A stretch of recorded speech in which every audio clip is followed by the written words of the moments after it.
The crystal chandeliers above me trembled with each footstep of the wealthy mourners, their designer shoes clicking against the marble floors of the Belmont estate, like a countdown to something I couldn't name. I'd been serving champagne and canapés at high society events for 3 years now, but I'd never felt the weight of death pressing down on a room quite like this. The air smelled of lilies, too many lilies, their cloying sweetness mixing with expensive perfume and the sharp tang of grief that even money couldn't mask. My fingers ached from gripping the silver tray. I'd been on my feet for 6 hours, weaving through clusters of men in $1,000 suits and women draped in black silk that probably cost more than my annual rent. They spoke in hushed tones about the deceased, their voices carrying that particular reverence reserved for the powerful and the feared. "Such a tragedy," a woman whispered near me, diamonds glittering at her throat. "Alessandro Caruso, dead at 38. Heart attack," they said. Her companion replied, dabbing at dry eyes with a lace handkerchief. "Who would have thought? A man like that?" I shouldn't have been listening. I was supposed to be invisible. That's what Maggie, my supervisor, had drilled into me during training.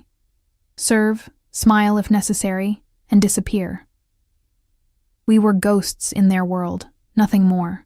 But something about this funeral felt wrong. Maybe it was the way the men gathered in tight circles, their eyes constantly scanning the room. Maybe it was the bulges I'd noticed beneath several suit jackets. Guns, I realized with a cold shock.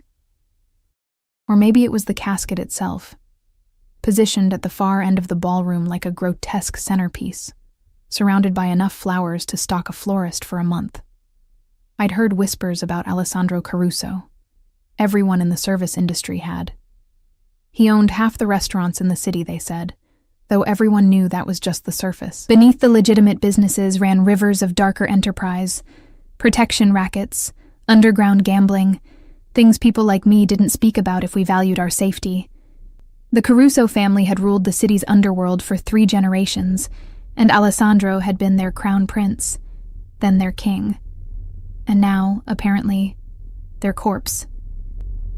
I moved through the crowd, offering champagne to people who took glasses without seeing my face. My feet throbbed in the cheap heels I'd bought at a discount store, and I could feel a blister forming on my left heel.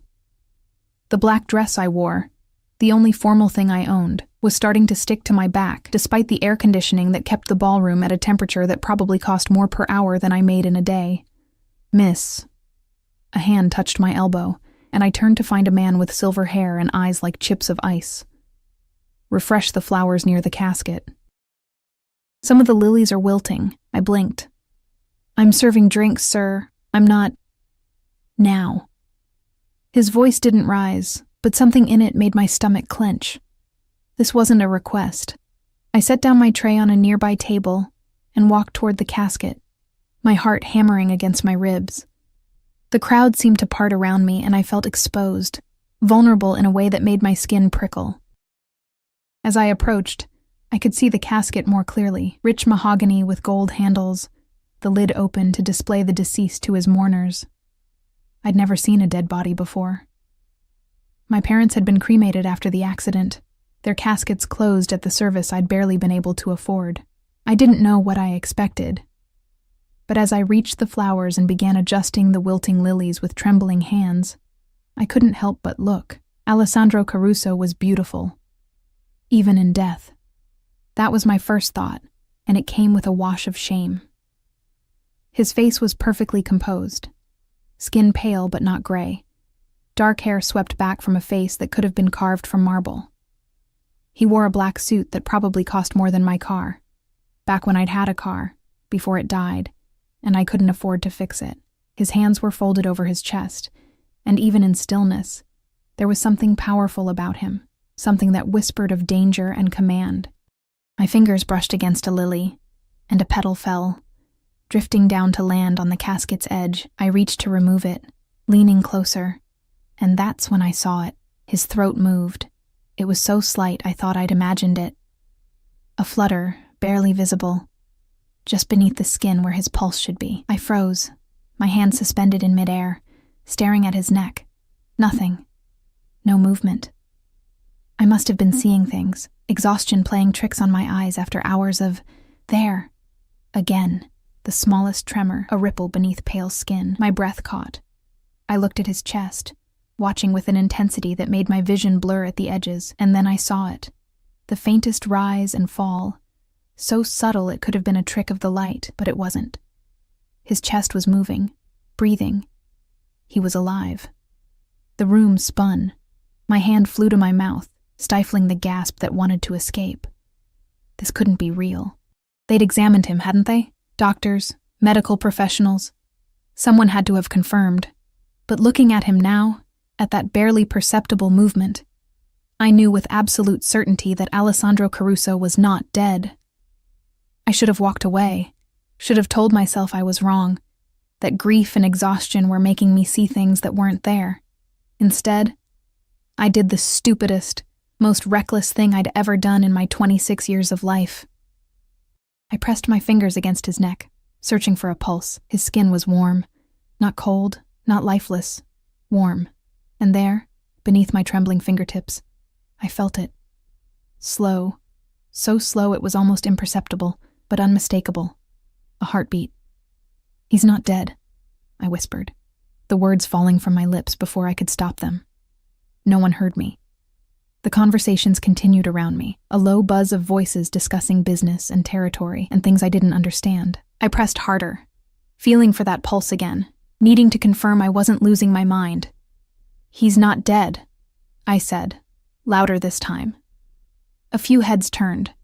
I saw confusion in their eyes, then dismissal. The crazy waitress, probably upset by the sight of a corpse. But I didn't care about their judgment. I could feel his heartbeat getting stronger beneath my fingers, as if my touch was somehow calling him back from wherever he'd been. "He's not dead," I shouted, my voice cracking with urgency and fear and something wild that I couldn't name. The room went silent. Every eye turned to me. I saw shock, anger, disbelief. And then I saw fear, real, visceral fear, flash across several faces. "Get her away from him," someone growled. And suddenly there were hands on my arms pulling me back. But I fought them, driven by an instinct I didn't understand, reaching for Alessandro's hand. "Please, you have to listen to me. He's alive. I can feel his pulse. She's hysterical," a woman declared. "Someone remove her before she causes a scene." "I'm not hysterical. Check his pulse. Please, just check." And then everything changed. Alessandro Caruso's eyes opened. They were the color of dark honey shot through with gold, and they fixed on my face with an intensity that stole the breath from my lungs. For a moment, the entire world narrowed to those eyes, to the way they seemed to see straight through to my soul. His lips parted, and I heard him draw in a breath, deep, shuddering like a man surfacing from drowning. The ballroom erupted into chaos. People were screaming, backing away from the casket as if it contained something supernatural. Others rushed forward, shouting orders I couldn't parse through the ringing in my ears. Someone was calling for a doctor. Someone else was demanding to know what kind of sick joke this was. And through it all, Alessandro Caruso sat up in his casket, those golden eyes never leaving my face. "You," he said, his voice rough with disuse, but carrying an authority that cut through the pandemonium. "Who are you?" I couldn't speak. My tongue felt thick in my mouth. My throat closed with terror and awe, and the dawning realization of what I'd just done. I'd stopped a funeral. I'd touched a man everyone thought was dead. I'd brought him back to life, or revealed he'd never left it in the first place. "Answer me." His hand shot out, faster than should have been possible for someone who'd been unconscious moments before, and his fingers wrapped around my wrist. His grip was firm, warm, alive in a way that sent electricity racing up my arm. "What is your name?" Emma," I stammered. "Emma Sterling. I'm just the waitress." I didn't mean to. I saw him breathing, and I thought, "She's lying." The voice came from somewhere in the crowd, sharp with accusation. "This is some kind of trick. She must have—" Silence. Alessandro didn't shout, but the single word carried such weight that the entire room obeyed instantly. He was still holding my wrist, his thumb pressed against my pulse point as if he was measuring my heartbeat the way I'd measured his. "How did you know?" "I saw your throat move," I whispered. "And then your chest. You were breathing, so I checked your pulse and everyone out." He released my wrist and turned to address the crowd, and I saw something shift in him. The confusion in his eyes hardened into command, the vulnerability of waking replaced by something cold and calculating. "Now, Alessandro, you need medical attention," someone began. "I need answers." His gaze swept the room, and I watched people flinch away from it like they'd been burned. Someone tried to bury me alive. Someone in this room thought I was dead, or wanted me to be, and now I'm going to find out who. "Marco." He pointed at a man built like a wall, all muscle and menace. "Clear the room. Keep everyone's names. No one leaves the grounds." The ballroom began to empty, but slowly, with people casting backward glances at Alessandro, as if they still couldn't believe what they were seeing. I tried to slip away with them, but his hand caught mine again, pulling me back with surprising gentleness. "Not you," he said quietly, meant only for my ears. "You stay." I wanted to argue, wanted to wrench my hand free and run until my lungs burned and my legs gave out. But something in his eyes held me captive more effectively than his grip. A mixture of curiosity and something darker, something that looked almost like possession. "Why?" I managed to ask. "Because," Alessandro Caruso said, his thumb tracing a circle on the inside of my wrist that made my pulse jump beneath his touch. "You're either the woman who saved my life, or you're part of the conspiracy that nearly ended it. And until I know which, Emma Sterling, you're not going anywhere." The last mourner filtered out, leaving us alone in a ballroom full of flowers, meant for a funeral that would never be. The doors closed with a heavy thud that sounded like a prison sentence.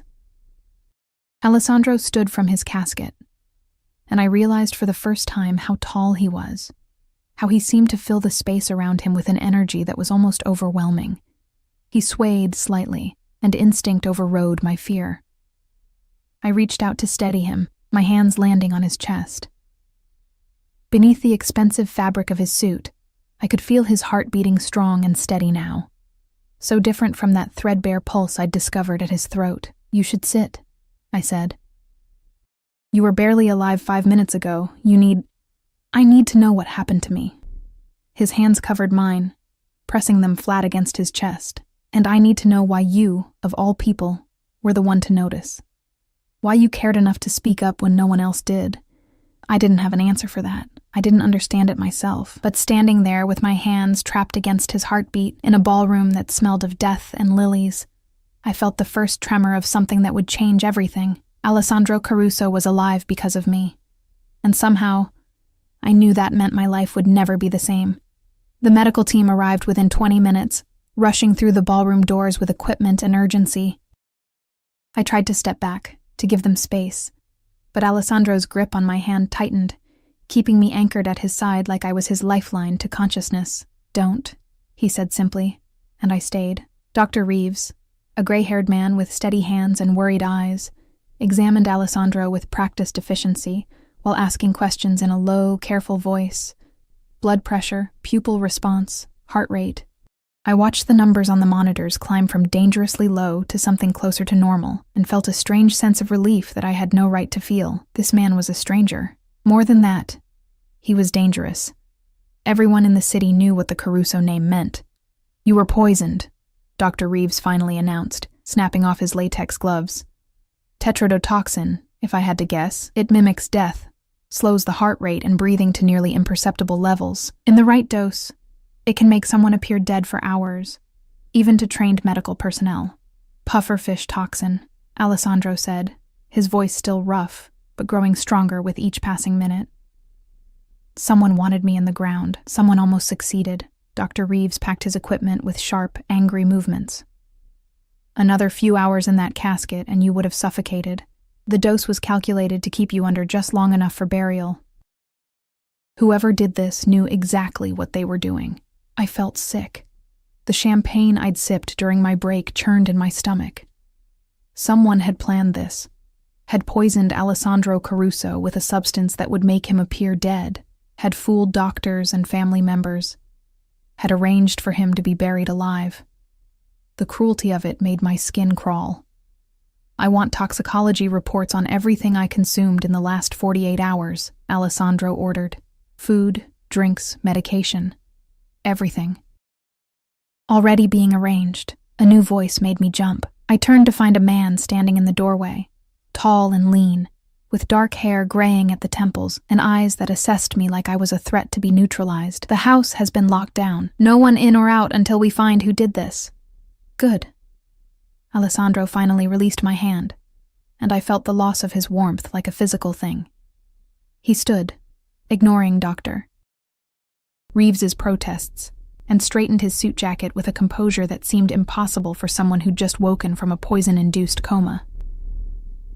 "Dante, this is Emma Sterling, the waitress who saved my life.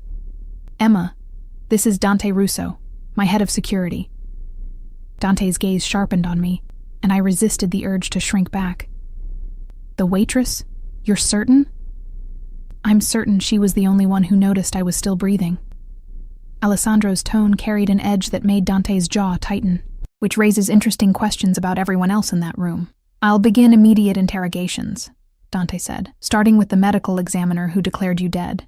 "Do that." "And Dante?" Alessandro waited until his security head met his eyes. "Put someone on Miss Sterling. 24-hour protection." My heart stopped. "What? No. I don't need—" "You stopped my funeral," Alessandro interrupted, turning those golden eyes back to me. "You exposed whoever tried to kill me. They won't appreciate that interference." The reality of what I'd done hit me like ice water. I'd thought I was saving a life, and I had. But I'd also painted a target on my own back. Whoever had poisoned Alessandro Caruso, whoever had been confident enough to stage his death and arrange his burial, would see me as a threat. A witness. A problem to be eliminated. "I'm nobody," I whispered, fear coating my tongue. I work 3 jobs to pay rent on a studio apartment. I don't have anything to do with your world. They won't care about me. They'll care that you ruined their plan." Alessandro stepped closer, and I caught his scent. Sandalwood and something darker, like smoke and danger. "They'll care that you're a loose end, and in my world, Emma, loose ends don't survive long." I wanted to argue. Wanted to insist that I could take care of myself, that I'd go home and lock my doors and pretend this night had never happened. But looking into his eyes, I knew he was right. I'd stepped into something far beyond my understanding, and there was no stepping back out. "What do you want from me?" I asked. "For now?" "Answers." He gestured to Dante, who moved to stand by the door, guarding it, I realized. Guarding me. "Tell me everything. What you saw, when you saw it, why you decided to speak up." So I did. I told him about serving champagne and trying to be invisible, about being ordered to fix the flowers, about seeing that flutter in his throat and the shallow rise of his chest. I told him about checking his pulse, about feeling his heartbeat so faint I thought I might be imagining it, about shouting because something in me couldn't stay silent while a living man was mourned as dead. Alessandro listened with an intensity that made me feel stripped bare. He didn't interrupt, didn't question, just absorbed every word like he was filing it away for later analysis. When I finished, silence stretched between us, broken only by the distant sound of voices. Dante's men, I guessed, beginning their investigation. "You risked yourself," Alessandro finally said. "You had to know how it would look, a waitress screaming that the guest of honor wasn't dead. You had to know they'd think you were crazy, or worse." "I didn't really think," I admitted. I couldn't let them bury you alive." "Why not?" The question caught me off guard. "What?" "Why not let them bury me?" He moved closer, and I found myself backing up until my legs hit a chair. "I'm not a good man, Emma. I've done things that would make you run screaming. I've hurt people, destroyed lives, built an empire on fear and blood. Why did someone like you care what happened to someone like me?" I didn't have an answer that made sense. But staring up at him, at the sharp lines of his face and the shadows in his eyes, I found myself saying, "Because everyone deserves to breathe, no matter who they are or what they've done." Nobody deserves to be buried alive. Something shifted in his expression, a crack in that controlled facade that let me glimpse raw emotion beneath, surprise maybe, or recognition of something he hadn't expected to find. "You're going to stay here," he said, and it wasn't a question. "At the estate. Under my protection until we find who did this." "I can't." Panic clawed at my throat. "I have work tomorrow. 3 shifts. I'll lose my jobs if I don't show up, and I can't afford. I'll pay you." He said it like money was nothing, like my entire precarious existence could be solved with a checkbook. "Whatever you make in a month, I'll triple it. You stay here, you stay safe, and you help me figure out who tried to kill me." "Help you? I don't know anything about—" "You notice things." His hand came up to cup my jaw, tilting my face toward his, and the touch sent electricity racing down my spine. "You saw what trained doctors missed.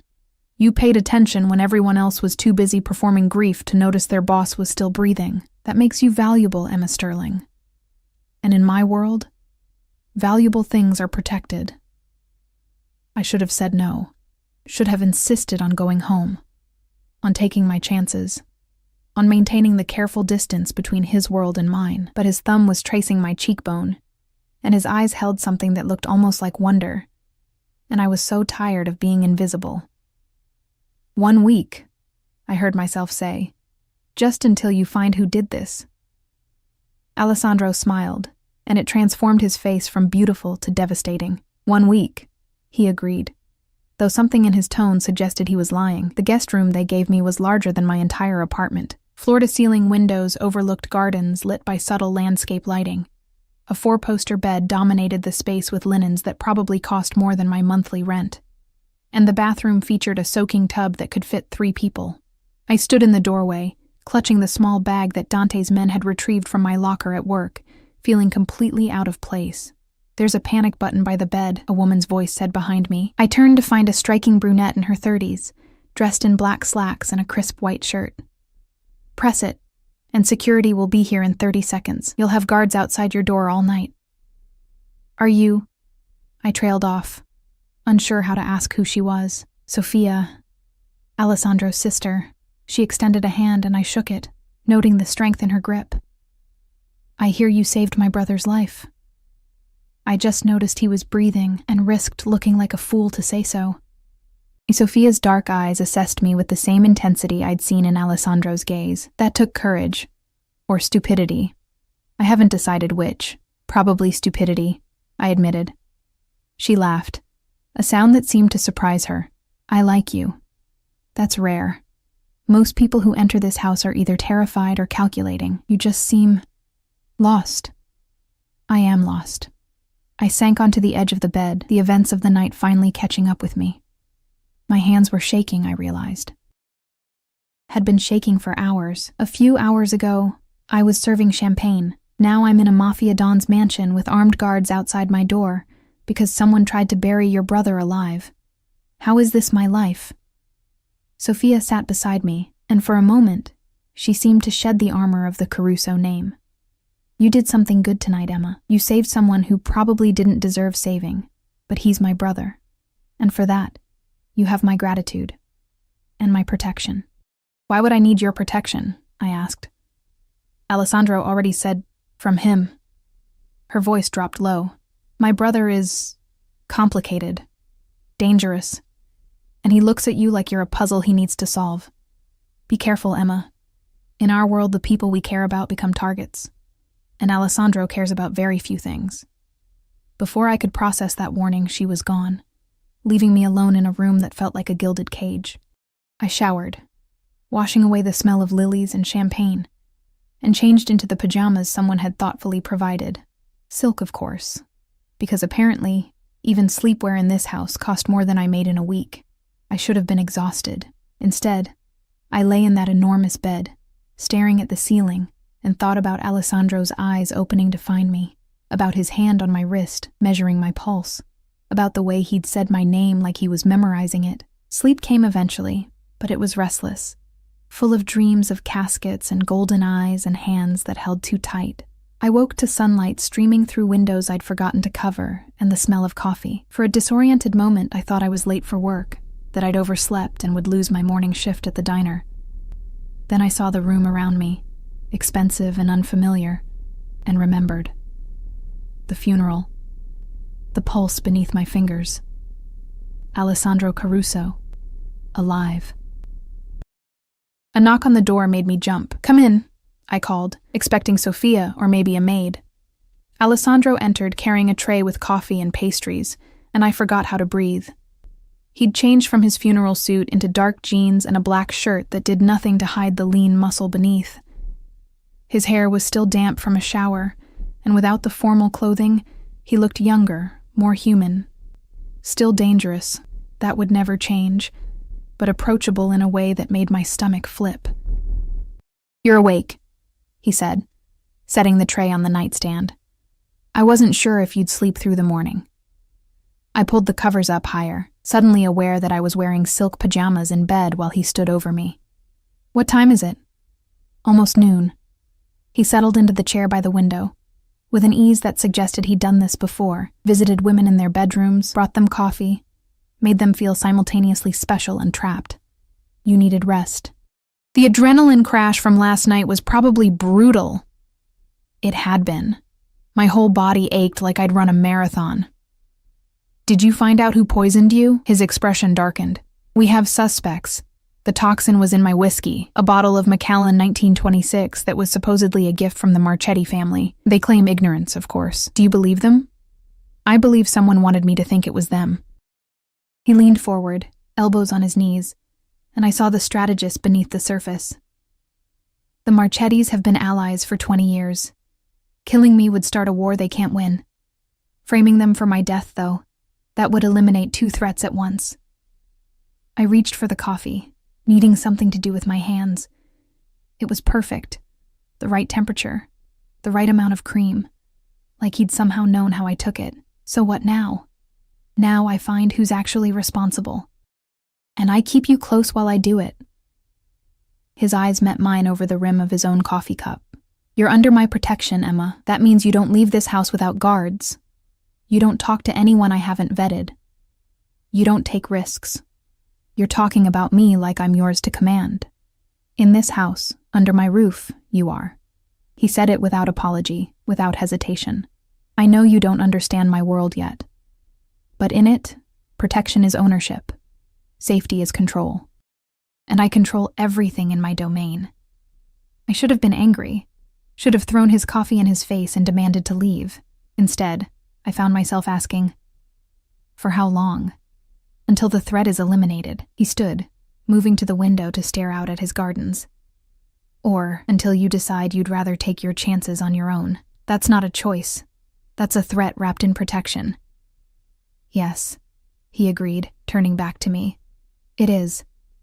Welcome to my world, Emma. Nothing here is ever simple." He left me then, with coffee going cold and pastries I couldn't eat, staring at the closed door and wondering what I'd gotten myself into. Outside my window, I could see guards patrolling the grounds. Inside, I could hear the low murmur of voices as Alessandro's people conducted their investigation. And somewhere in this massive house, a man I'd saved from burial was treating me like precious cargo that needed to be locked away for safekeeping. I'd wanted to be seen, to matter, to be something more than invisible. I should have been more careful what I wished for.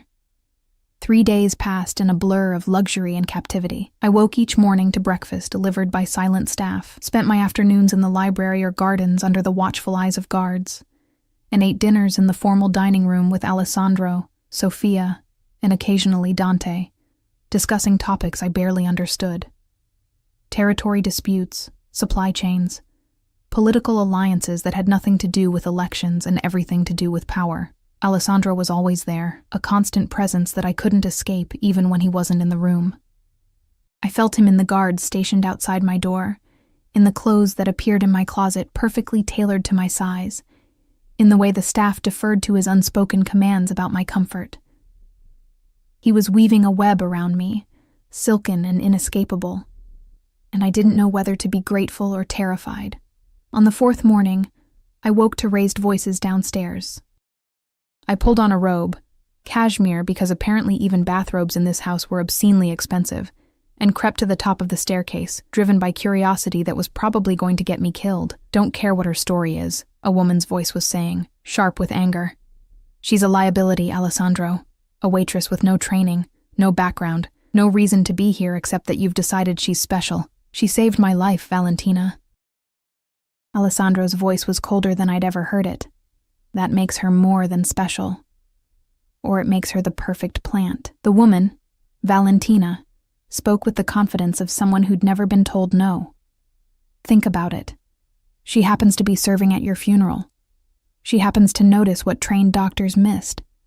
She happens to scream loud enough to stop the entire proceeding. It's too convenient. I felt sick.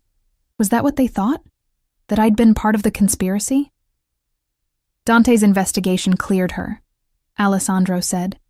"She's worked 3 jobs for the past 2 years, lives in a studio apartment in the warehouse district, has no criminal record, no suspicious contacts. She's exactly what she appears to be. A woman trying to survive who happened to be in the right place at the right time, or the wrong place," Valentina countered. "She's a distraction, Alessandro. You're so focused on protecting your little hero that you're not seeing the bigger picture." "The bigger picture?" Alessandro said, his voice dropping to a register that made my skin prickle with warning, "is that someone in my organization tried to kill me. Someone close enough to poison my private stock, knowledgeable enough to use a toxin that would mimic death, bold enough to think they could bury me and take over my empire. Until I find that person, everyone is suspect. Everyone except the woman who had nothing to gain from saving me and everything to lose."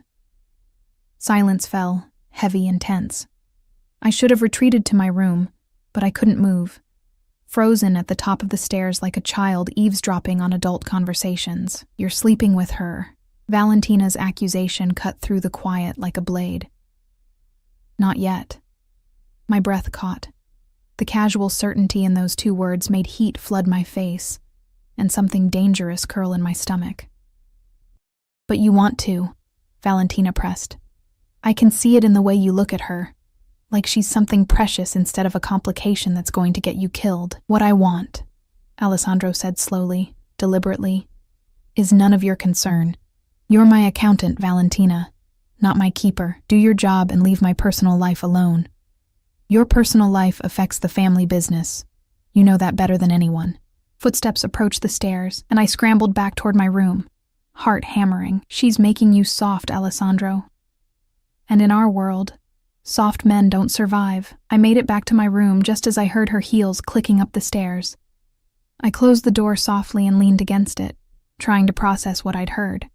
Alessandro wanted me, not just as a curiosity or a puzzle to solve, but as something more.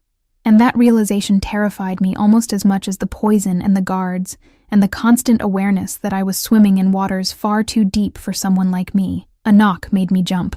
"Emma?" Alessandro's voice came through the door. "I know you're awake. I can hear you breathing." I opened the door, trying to appear casual, like I hadn't just been eavesdropping on his private conversation. He stood in the hallway, dressed in charcoal slacks and a white shirt with the sleeves rolled up, looking at me with those golden eyes that saw too much.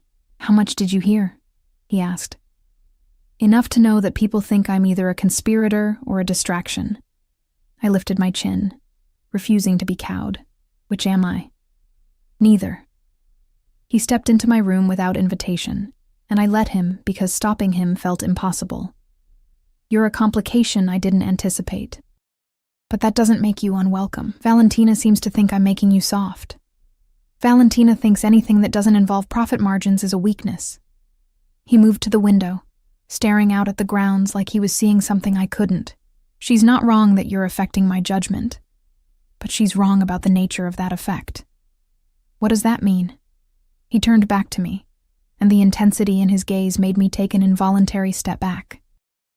"It means that for the first time in 10 years, I'm thinking about something other than business and survival. It means that when I should be focused solely on finding who tried to kill me, I'm instead making sure you have fresh flowers in your room and coffee that's prepared exactly how you like it.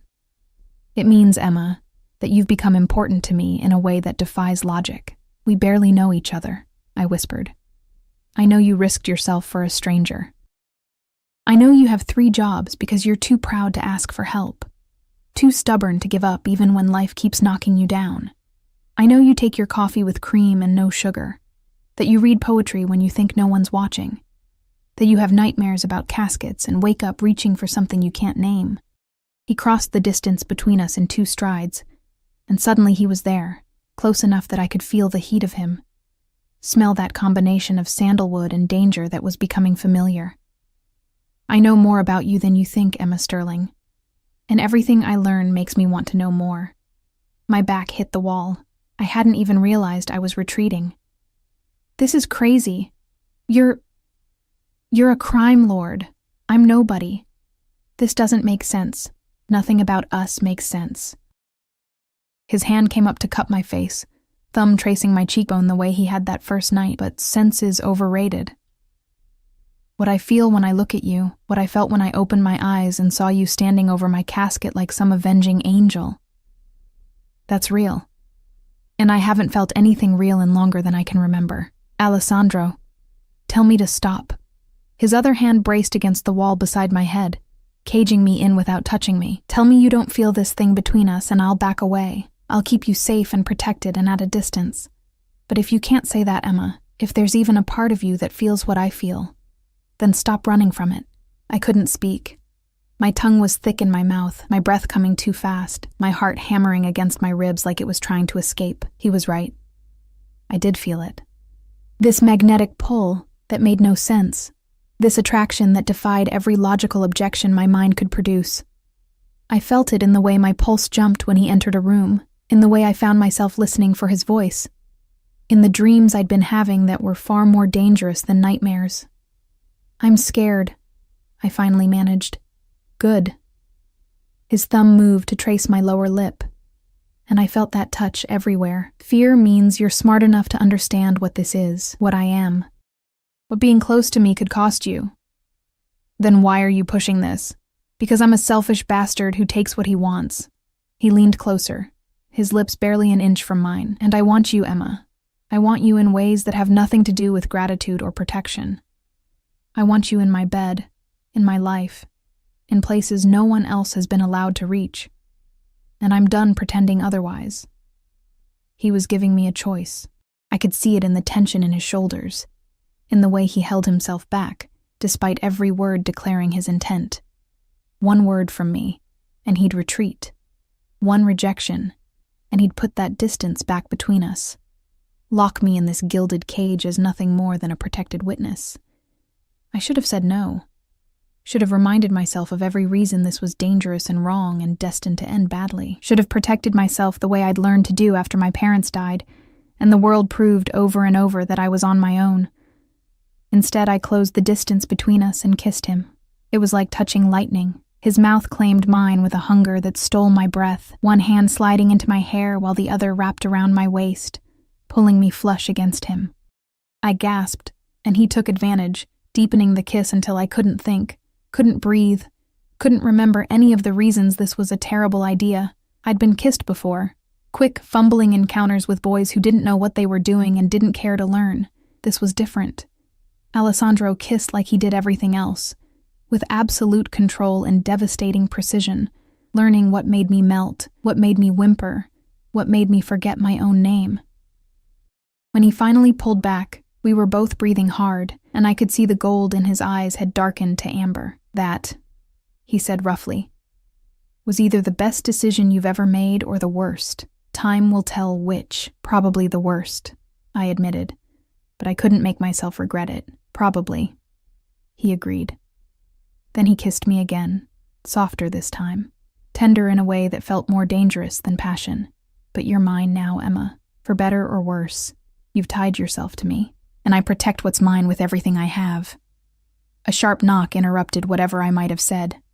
Dante's voice came through the door, urgent and tight. "Boss, we have a situation." Alessandro's jaw tightened, but he stepped back, putting professional distance between us, with an ease that spoke of years of practice. "What kind of situation?" "The kind that requires your immediate attention. In your office. Now." He looked at me, something fierce and possessive in his gaze. "Stay here." Don't leave this room until I come back for you. Alessandro. Please. The word sounded foreign in his mouth, like he wasn't used to asking for anything. Just this once, Emma. Don't argue. Stay here and stay safe. Then he was gone, leaving me alone with swollen lips and a racing heart, wondering what I'd just gotten myself into. I lasted 30 minutes before curiosity won out over obedience. I told myself I was just going to the library, that I needed a book to distract myself from the lingering heat of Alessandro's kiss. I told myself the guards outside my door were there to protect me, not imprison me, so walking through the house wasn't breaking any rules. I told myself a lot of lies that afternoon. The library was on the second floor, accessible through a corridor lined with portraits of stern-faced Carusos glaring down at anyone who passed. I was halfway there when I heard voices coming from Alessandro's office. Raised, angry voices that made me slow my steps. Can't be serious about this girl, someone was saying. A man's voice, older, carrying authority. She's a complication we don't need right now. What I do with Emma Sterling is not your concern, Uncle. Alessandro's voice was cold enough to freeze. Focus on finding the traitor in our ranks, not on my personal life. Your personal life becomes our concern when it threatens the family.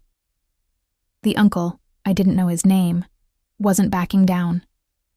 You've made yourself vulnerable, Alessandro. You're distracted, soft, protective of a woman who means nothing in our world. She means something to me. Since when do you let emotion dictate business decisions? Since someone tried to bury me alive. The explosion of rage made me flinch. I'd never heard Alessandro lose control. Never heard that ice crack to reveal the fury beneath. Since I woke up in a casket to find that the only person who gave a damn whether I lived or died was a waitress I'd never met. Since I realized that everyone in this room, everyone in this family, was perfectly content to let me suffocate in the ground as long as it served their purposes. Silence fell, heavy with shock. You don't mean that, the uncle said, but he sounded uncertain now. Don't I?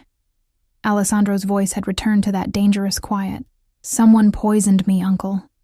Someone who had access to my private quarters, my personal stock, my inner circle. Someone who knew my schedule well enough to time the dosage perfectly. That someone is either in this family or being protected by someone in this family. So forgive me if I'm more interested in the loyalty of a stranger who saved my life than the opinions of relatives who didn't even check to make sure I was actually dead. Footsteps approached the door. I turned to flee, but I wasn't fast enough. The door swung open, and Alessandro's uncle, a silver-haired man with Alessandro's golden eyes and twice his hardness, nearly collided with me. Eavesdropping, he observed, his gaze raking over me with open disdain. How predictable. I was going to the library, I said, lifting my chin despite the heat flooding my face. I didn't mean to. She doesn't need to explain herself to you. Alessandro appeared in the doorway, and the look he gave his uncle could have stripped paint. Emma, come here. I moved to his side, and his arm immediately wrapped around my waist, pulling me close in a gesture of possession that was clearly meant for his uncle's benefit. This is my uncle, Roberto Caruso. He was just leaving. Roberto's eyes narrowed. This isn't over, Alessandro. Yes, Alessandro said flatly. It is. Get out of my house, and don't come back until you're prepared to show respect to the people I choose to protect. Roberto left with a final, contemptuous glance in my direction. The moment the front door slammed, I felt Alessandro's grip on me loosen, though he didn't let go entirely. I'm sorry, I said. I know you told me to stay in my room. You're not a prisoner, Emma. You don't need to apologize for walking through a house you're living in. He guided me into his office, closing the door behind us. The room was masculine and imposing. Dark wood, leather furniture, walls lined with books that looked read rather than decorative. But my uncle was right about one thing. You were eavesdropping. I didn't mean to. I heard voices and you wanted to know what they were saying about you.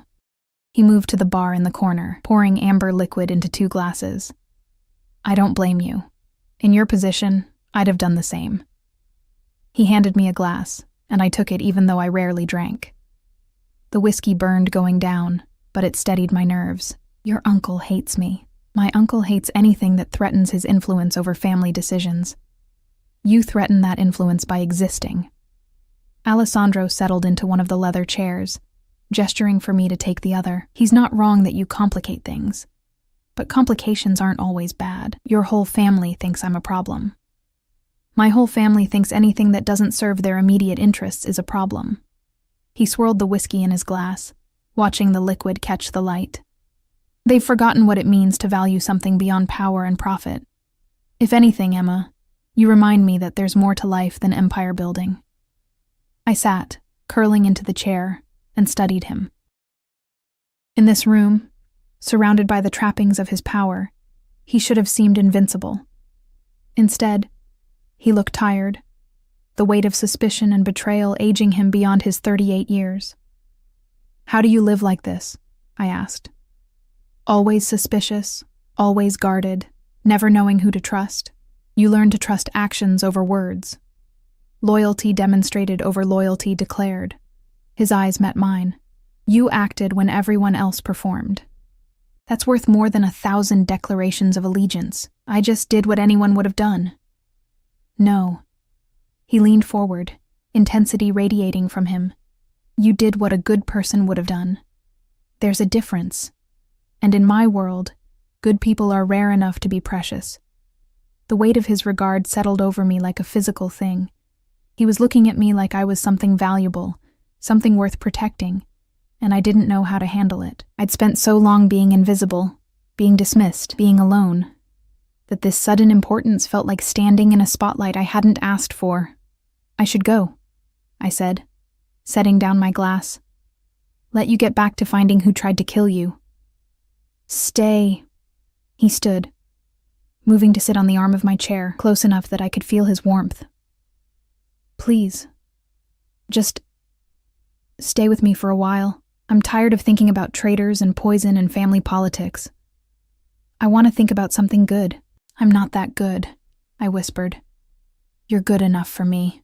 His hand found mine, fingers threading through mine with a gentleness that contradicted everything I knew about him. And right now, Emma, that's all that matters. So I stayed. I sat in Alessandro Caruso's office while he told me stories about building his empire, about the mistakes he'd made and the prices he'd paid, about the loneliness of being at the top with no one to trust and nothing to lose. And I told him about my life, the parents I'd lost, the jobs I'd worked, the dreams I'd abandoned because survival took precedence over ambition. We talked until the sun set and shadows filled the office, until the guards changed shift outside and dinner was served and cleared away untouched. We talked like we were normal people, like there weren't armed men patrolling the grounds and investigations into attempted murder and families that wanted me gone.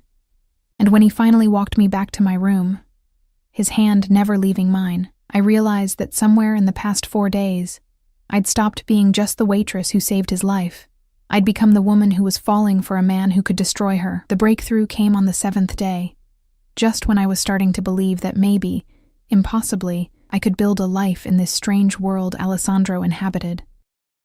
I woke to shouting, not the controlled, cold anger I'd heard before, but genuine fury that shook the windows. I threw on clothes and ran downstairs, my guards following close behind, to find the entrance hall filled with people. Alessandro stood at the center, his face a mask of rage barely contained, while Dante held a man I'd never seen before by the collar. The man was bleeding from his nose, his expensive suit torn, his eyes wide with the kind of fear that came from knowing death was imminent. "Tell her," Alessandro commanded, his voice like gravel. "Tell Emma Sterling exactly what you did." The man's gaze found me on the stairs, and I saw recognition flash across his face. "I didn't know," he gasped. "I swear I didn't know she'd actually do it." "Who?" I descended the stairs slowly, drawn by something I couldn't name. "Who did what?" "My daughter." The man, older, graying, with the look of someone who'd been broken, struggled in Dante's grip. "Caterina, she was the one who poisoned Alessandro. She wanted to marry him, to unite our families, but he refused. So she decided to kill me and frame the Marchettis. Alessandro finished coldly, starting a war that would weaken both families and leave yours in a position to fill the power vacuum. I felt sick. This was about rejected marriage proposals and family politics, about power plays I couldn't begin to understand, and I'd walked right into the middle of it by saving Alessandro's life. Where is she now? Dante demanded. Gone. The man's voice broke. She ran when she heard you were alive. I don't know where. You're lying. Alessandro moved with deadly grace, pulling a gun I hadn't known he was carrying and pressing it to the man's temple. You're her father. You know exactly where she'd run to. Alessandro. Sophia's voice cut through the tension. She stood in the doorway to the dining room, looking calm despite the violence unfolding in her entrance hall. Not in front of Emma. Alessandro's eyes cut to me, and I saw the moment he remembered I was there, witnessing this. His jaw tightened, but he lowered the gun. Dante, take him to the basement. Make him talk. No!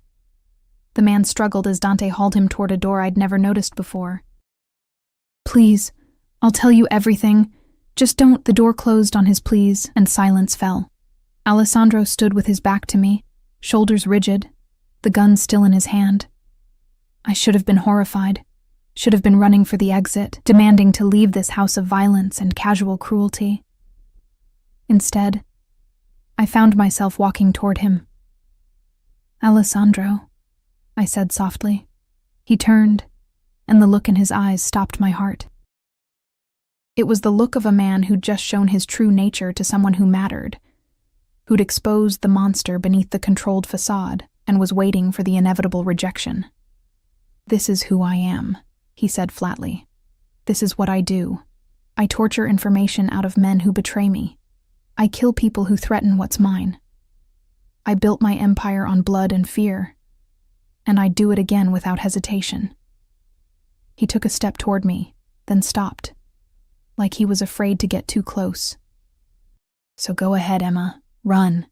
Tell me you can't handle this world, that you want out. I'll let you go.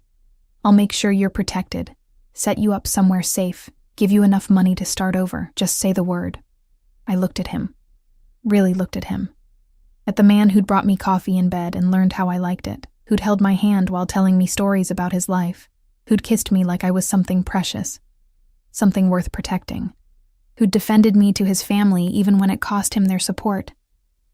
No, I said. He blinked. No? No, I'm not running. I closed the distance between us, taking the gun from his hand and setting it on the hall table with shaking fingers. I'm not stupid, Alessandro. I know what you are. I've known since the funeral what kind of man comes back from the dead with this much power, this much fear following his name. But I also know what you've been to me, and that matters more than what you are to everyone else. You're insane, he breathed. But his hands came up to frame my face, holding me like I might disappear. You should be terrified. I am terrified, I admitted. But not of you, of losing this, of going back to being invisible and alone and working myself to death just to survive. You make me feel seen, Alessandro. You make me feel like I matter. And maybe that makes me selfish. Maybe it makes me as morally compromised as everyone thinks. But I don't care.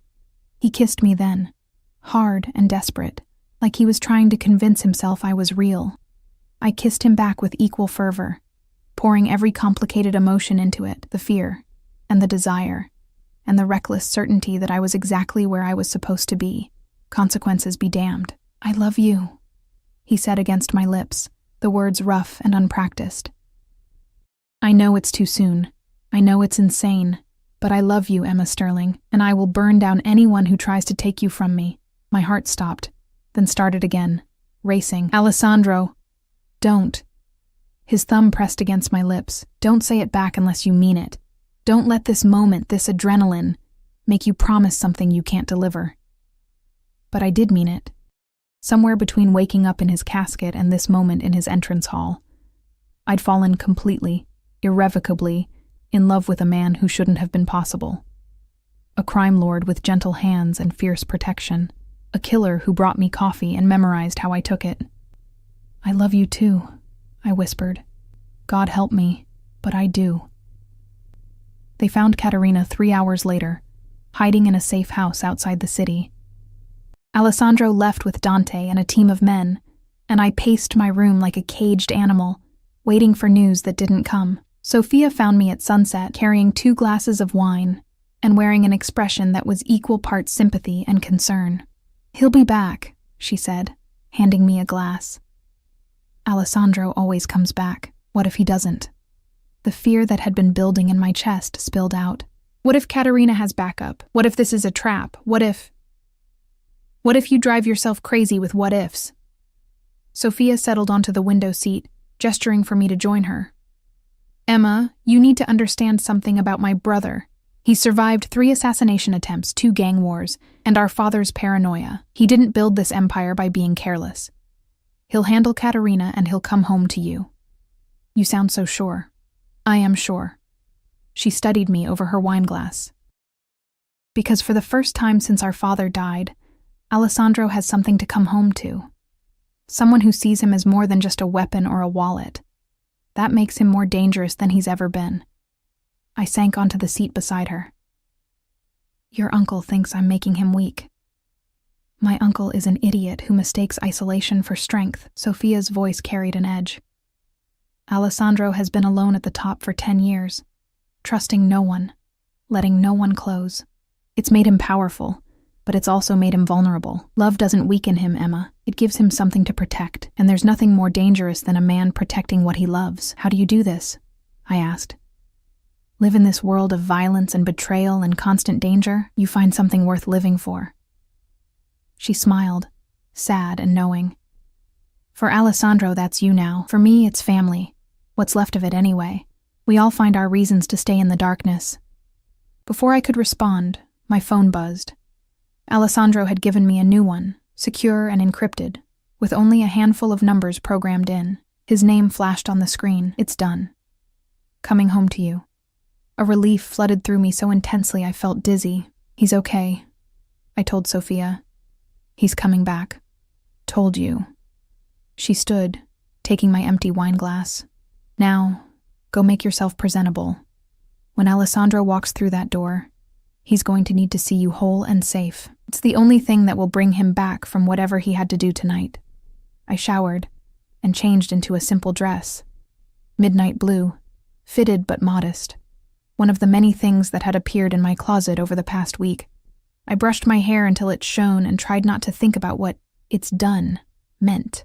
Whether Caterina was in custody or something more permanent. Whether the man I loved had just killed someone.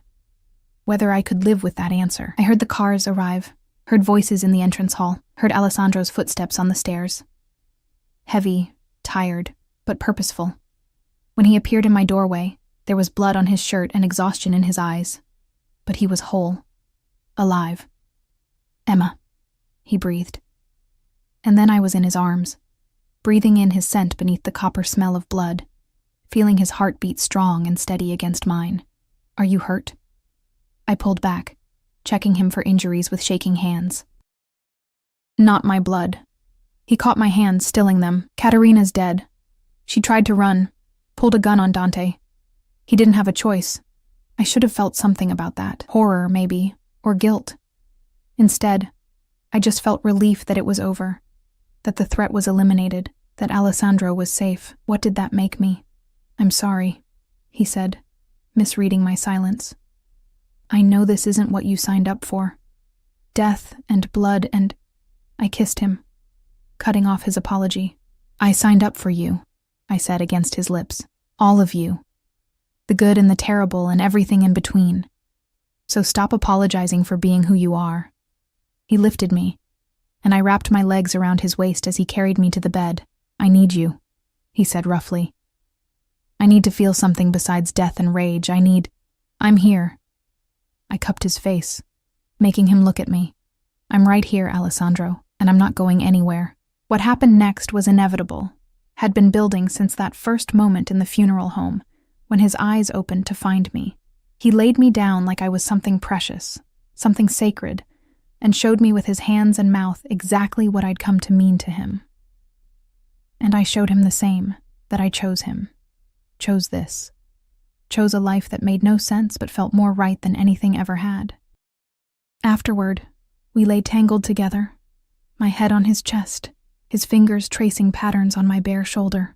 Outside, guards patrolled and the estate settled into night.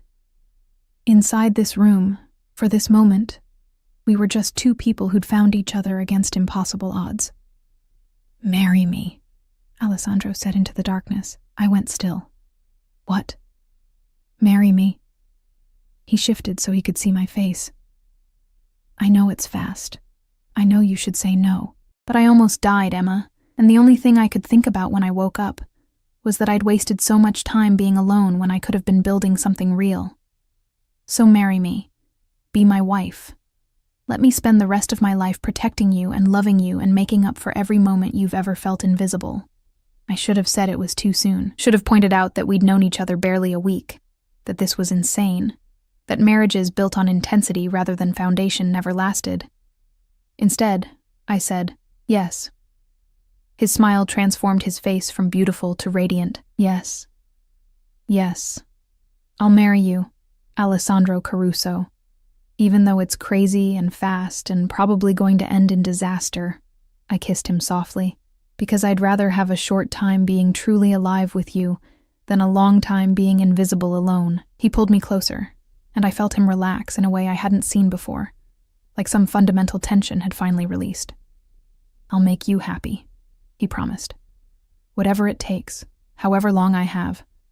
I'll make sure you never regret this." "I know you will," I said, and meant it.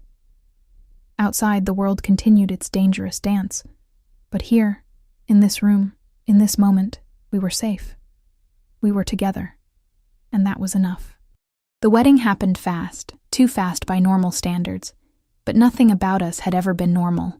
2 weeks after I said yes, I stood in a private chapel on the Caruso estate, wearing a dress that cost more than I'd made in my entire life, preparing to marry a man who'd been dead when I met him. Sophia stood beside me as my maid of honor, adjusting my veil with gentle hands. "You're sure about this?" she asked, not for the first time. "Once you're a Caruso, there's no going back to your old life. You'll be part of this family, with all the protection and danger that brings." I looked at my reflection in the full-length mirror. The woman staring back was almost unrecognizable, hair swept up in an elegant twist, makeup applied by a professional, wrapped in ivory silk that hugged every curve. But my eyes were the same, still uncertain, still a little afraid, still mine. "I'm sure," I said. I've never been more sure of anything. The chapel was small but stunning, filled with white roses and candlelight. Alessandro had wanted something private, intimate, with only family and his most trusted people in attendance. No spectacle, no political maneuvering, just us, making promises that would bind us together for whatever time we had. The music started, and Sophia squeezed my hand before taking her place at the altar. Dante appeared at my side. Alessandro had asked him to walk me down the aisle, a gesture that had surprised us both. "He loves you," Dante said quietly as we began walking. "I've known Alessandro for 15 years, and I've never seen him like this. You've changed him." "He's changed me too," I admitted. Alessandro stood at the altar in a black suit that fit him like sin, his hair swept back, his golden eyes fixed on me with such intensity that I almost stumbled. He looked like every dangerous fantasy I'd never let myself have. Powerful and beautiful and completely focused on me, like I was the only thing in the world that mattered. When I reached him, he took my hands in his, and I felt the slight tremor in his fingers. Alessandro Caruso, crime lord and killer, was nervous. The realization made me love him even more. The priest began the ceremony, his voice echoing in the small chapel. I barely heard the words. All I could focus on was Alessandro, on the way he looked at me like I'd hung the moon, on the promises we were making that went deeper than tradition or law. "Do you, Alessandro Caruso, take Emma Sterling to be your lawfully wedded wife?" "I do." His voice was steady, certain. "I'll protect her with my life. I'll cherish her above all else. I'll make sure she never regrets choosing me." Those weren't the traditional vows, but they were so perfectly him that my throat tightened with emotion. "And do you, Emma Sterling, take Alessandro Caruso to be your lawfully wedded husband?" I looked into his eyes and saw our future there, dangerous and beautiful and unpredictable. I do. I'll stand beside him through everything. I'll be his partner and his equal. I'll love him even when the world says I shouldn't. Alessandro's grip on my hands tightened, and I saw something that looked like tears glimmer in his eyes. Then, by the power vested in me, I now pronounce you husband and wife. You may kiss your bride. Alessandro pulled me close, one hand sliding into my hair, the other wrapping around my waist. He kissed me with a tenderness that contradicted everything the world knew about him, pouring every promise and hope and desperate need into that single moment. I kissed him back, tasting salt. His tears or mine, I couldn't tell, and feeling something settle in my chest that I'd been missing my entire life. This was home. Not the estate or the chapel or the city, but this man, these arms, this impossible love that shouldn't have worked but did. When we finally broke apart, the small gathering erupted in applause. Sophia was crying openly. Dante was smiling, actually smiling, which I'd never seen before. And even Alessandro's uncle Roberto, who'd been forced to attend for family unity, looked grudgingly approving. "Mrs. Caruso," Alessandro murmured against my ear as we walked back down the aisle. "How does it feel?" "Terrifying," I admitted. "And perfect." "Good." He squeezed my hand. "That's exactly how it should be." The reception was held in the estate's ballroom, the same room where I'd stopped his funeral 2 weeks ago. Someone had transformed it from a house of mourning into something magical. Crystal chandeliers blazed with light, white flowers covered every surface, and a string quartet played soft music that filled the space with beauty.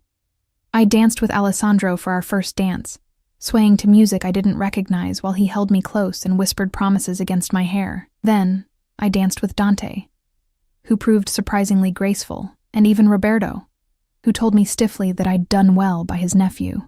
But mostly I stayed at Alessandro's side, his arm around my waist, his presence a constant anchor. I watched him interact with his people, the deference they showed him, the respect and fear that followed his every word. This was my life now. I was the wife of the most powerful crime lord in the city, the woman who'd somehow captured the heart of a man everyone said didn't have one. "You're thinking too much," Sophia said, appearing at my elbow with champagne. "I can see the wheels turning. I'm just processing," I said. "This morning I was Emma Sterling, waitress. Now I'm Emma Caruso, Mafia wife. It's a lot." "You were never just a waitress." Sophia clinked her glass against mine. "You were always the woman brave enough to speak up when no one else would. That's why Alessandro loves you. That's why you'll survive this world." "Will I?" The question came out smaller than I intended. "Survive it? You already have." She gestured around the ballroom. "You survived someone trying to kill your husband. You survived being thrust into a world you didn't understand. You survived falling in love with the most dangerous man in the city. Everything from here is just details." I wanted to believe her, wanted to think that the hard part was over, that we could settle into some version of normal married life. But I knew better. This was just the beginning. There would be more threats, more violence, more moments where I'd have to choose between my conscience and my love. But looking at Alessandro across the room, watching him laugh at something Dante said, seeing the way his eyes constantly found me like he needed to confirm I was still there, I knew I'd make the same choice every time. We left the reception early, stealing away while the party continued without us. Alessandro drove us himself. No guards, no security. Just us in one of his less conspicuous cars, to a house I'd never seen before. "Where are we?" I asked as we pulled up to a modest beach house, nothing like the estate's grandeur, somewhere no one knows about except me. He came around to open my door, helping me out with a hand that lingered on mine. "I bought it years ago as a safe house. Never told anyone, never used it. I was saving it for something important." "And this is important?" "You're important."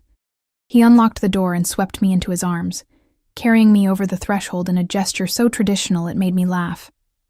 I wanted one place where we could be just Alessandro and Emma. No guards, no business, no family, just us. The house was small but beautiful. Open floor plan, walls of windows facing the ocean, decorated simply but with care. Someone had been here recently, I realized. There were fresh flowers on the table, champagne chilling in a bucket, candles waiting to be lit. "You planned this," I said as he set me down. "I plan everything." He pulled me close, his hands finding the zipper of my wedding dress. "Except you. You were the one thing I never saw coming." Good surprise or bad surprise? The best surprise. He kissed my neck, my shoulder, each inch of skin he exposed as the dress fell away. The surprise that saved my life in more ways than one.